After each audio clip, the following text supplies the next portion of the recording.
करीब 12,000 रुपये प्रति माह कमाने वाला एक युवक वो बेहोशी की हालत में था। अचानक ही उसकी आंखें खुलती हैं।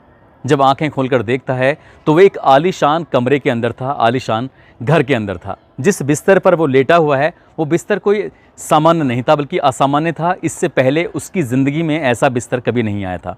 जब उस पर हाथ फेरता है वो मखमली गद्दा देखकर एकदम उसकी आंखें खुल जाती हैं और खुलने के बाद जैसे देखता है उस कमरे के अंदर ऐसी कौन सी वस्तु थी, ऐसी कौन सी चीज़ थी जो दिख नहीं रही थी, बेहद खूबसूरत। लेकिन इससे भी हैरान करने वाली बात ये थी, वहीं पास में ही एक सोफ़ा रखा हुआ है। सोफे पर 3 लड़कियां बैठी हुई हैं, साथ ही एक लड़की जो बिल्कुल फ्रिज के एकदम करीब है। उन लड़कियों को देखने के बाद उसकी आंखें खुली की खुली रह जाती हैं। दरअसल उन लड़कियों ने अंडरगारमेंट्स पहने हुए थे, इसके अलावा कोई कपड़ा उनके तन पर था ही नहीं। वो सोचने पर मजबूर था। उसे ऐसा लग रहा था जैसे कि ये सपना था, लेकिन वो सपना नहीं था बल्कि सच था। ऐसा सच, इतना भयानक सच, उसने उस सच की कभी कल्पना नहीं की थी। एक लड़की उसके पास आती है, गिलास में पानी देती है, कुछ गोलियां देती है, कहती है इनको खा लो। वो लड़का ना नुकर भी करता है, लेकिन उसे मजबूरी में वो गोलियां खानी पड़ती हैं। उन गोलियों को खाते ही उसके शरीर में अलग तरह के बदलाव देखने को मिल रहे थे। उसके साथ जो होता है उसने कभी कल्पना नहीं की थी और आज इस बात की गूंज हर अखबार, हर टेलीविज़न के वेब पोर्टल पर गूंज रही है। हर कोई जानना चाहता है कि आखिरकार उन 4 लड़कियों ने उस मज़दूर के साथ ऐसा क्यों किया। आदाब, नमस्कार, सत श्री अकाल। मैं उस्मान सैफ़ी। आज की जो सच्ची घटना मैं आपको सुनाने जा रहा हूँ, ये सच्ची घटना है पंजाब प्रदेश का एक शहर है जालंधर, और उसी शहर का एक इलाका लगता है कपूरथला रोड। दरअसल 21 नवंबर 2022 की शाम लगभग 7 बजे के आसपास, जब सड़कों पर पूरी तरह से अंधेरा था, स्ट्रीट लाइटें जली हुई हैं, एक मज़दूर अपने फैक्ट्री से काम करके, चमड़ा फैक्ट्री से, और अपने घर की तरफ जा रहा था। तभी उसके बराबर में एक सफ़ेद रंग की कार आके रुकती है, और जैसे ही कार आके रुकती है तो उस कार में से शीशा नीचे होते ही उस व्यक्ति की तरफ आवाज़ जाती है और कहती है, भाई साहब सुनो, आपसे बहुत ज़रूरी काम है। जैसे ही वो लड़का उस कार के पास पहुंचता है तो अंदर से एक पर्ची दिखाते हुए एक लड़की कहती है कि हमें इस पते पर जाना है, क्या तुम हमारी मदद कर सकते हो? हमें इस पते के बारे में कुछ जानकारी हो तो बता दो। वो कहता है कि मैडम, मैं तो एक चमड़ा फैक्ट्री में काम करता हूँ, मज़दूर आदमी हूँ, ज़्यादा पढ़ा लिखा नहीं हूँ, ये एड्रेस कहाँ का है मुझे इसके बारे में कुछ जानकारी नहीं है, महज 400 रुपये रोज़ कमाता हूँ, इससे ज़्यादा की मेरी औकात भी नहीं है। जब इस तरह की वो बातें कर रहा था, अपनी बात रख ही रहा था, कि अचानक से उसके चेहरे पर कुछ ठंडी ठंडी वस्तु आकर गिरती है, जिसको इससे पहले कि उस चीज़ को वो समझ पाता, उस केमिकल के, उस चीज़ के बारे में समझ पाता, तब तक वो बेहोश हो चुका था। और बेहोश होने के बाद कुछ देर, यानी कि 7 बजे का ये वाक़या है, लगभग 2 घंटे के बाद, रात के 9 बज चुके थे, तब उसकी आंखें खुलती हैं। और आंखें खुलती हैं एक बड़े से आलीशान घर के कमरे के अंदर। उस कमरे में ऐसी सुख सुविधाओं की हर वस्तु थी, हर चीज़ थी। जिस दीवार पर, जिस छत पर, जिस जगह पर नज़र मार रहा था, उसने अपनी ज़िंदगी में उससे पहले कभी ऐसा घर, ऐसा कमरा देखा नहीं था। तभी एक लड़की उसके पास आती है, वो लड़की उसको कुछ गोलियां देती है, पानी देती है, और जब उसका विरोध करने की कोशिश कर रहा था तब उन लड़कियों ने कहा कि तुम्हारे साथ वो अंजाम किया जाएगा जिसकी तुमने कभी कल्पना नहीं की थी। हाथ और पैर पूरी तरह से उसके बांधे हुए थे, इसलिए वो ज़्यादा कुछ कोशिश कर भी नहीं सकता था। तब मजबूरी में आकर उस व्यक्ति ने, उस लड़के ने, वो शांत पड़ा रहा और उसने अपनी आँखों से देखा उन लड़कियों ने अपने एक एक कपड़ों को अपने तन से अलग करना शुरू कर दिया। जब उनके तन पर महज अंडरगारमेंट्स रहते हैं, तब उन लड़कियों ने वहीं शराब रखी हुई है और शराब को पीना शुरू कर दिया। इससे भी हैरान करने वाली बात यह थी कि किसी भी लड़की की उम्र 20 साल से कम नहीं थी और 24 साल से ज़्यादा नहीं थी। वो लड़कियां आपस में कभी अंग्रेज़ी में बात करती थीं तो कभी पंजाबी में बात करती थीं।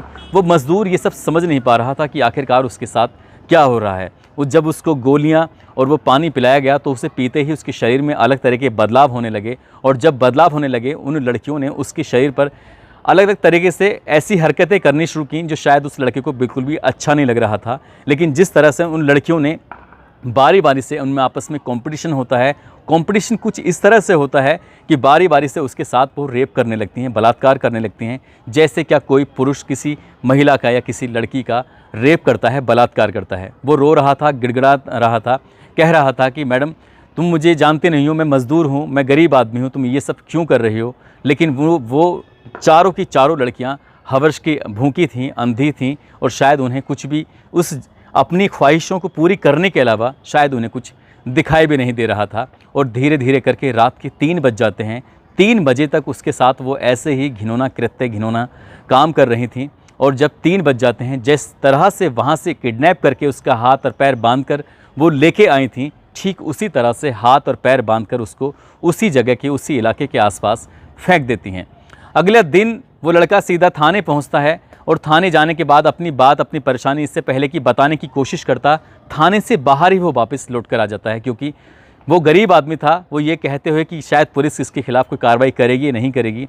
तभी वो लड़का अपने घर जाता है और घर जाने के बाद रात बीती हुई सारी बातें अपनी घर वालों को बताता है। यही बात उसके घर वालों के माध्यम से बात मीडिया तक पहुंच जाती है। और जब बात मीडिया तक पहुंचती है तो ऐसा कौन सा अखबार, ऐसा कौन सा टेलीविज़न का वेब पोर्टल था या अखबारों में ऐसी कौन सी जगह थी जहां पर इस घटनाक्रम को पूरी जगह नहीं मिली। और जब लोगों को ये पता चला कि 4 बड़े घर की लड़कियों ने एक मज़दूर के साथ रेप किया, बलात्कार किया, वो भी रात 9 बजे से शुरू होकर सुबह के 3 बजे तक वो ऐसे ही करती रहीं। साथ ही उन्हें जिस तरह का स्प्रे, जिस तरह की गोलियां, जिस तरह की चीज़ें उसको दी थीं, उसके बाद उन्होंने अपनी उस हवस को पूरा तो कर लिया। लेकिन ये बात जब अखबारों में छप जाती है तब जालंधर पुलिस और पंजाब पुलिस हरकत में आती है और उन लड़कियों की तलाश में जुट जाती है। उस इलाके की जितनी भी सीसीटीवी कैमरे हैं, जितनी भी जगह हैं, उन सबको तलाशने की कोशिश की जा रही है ताकि सफ़ेद कार के बारे में पता चल सके।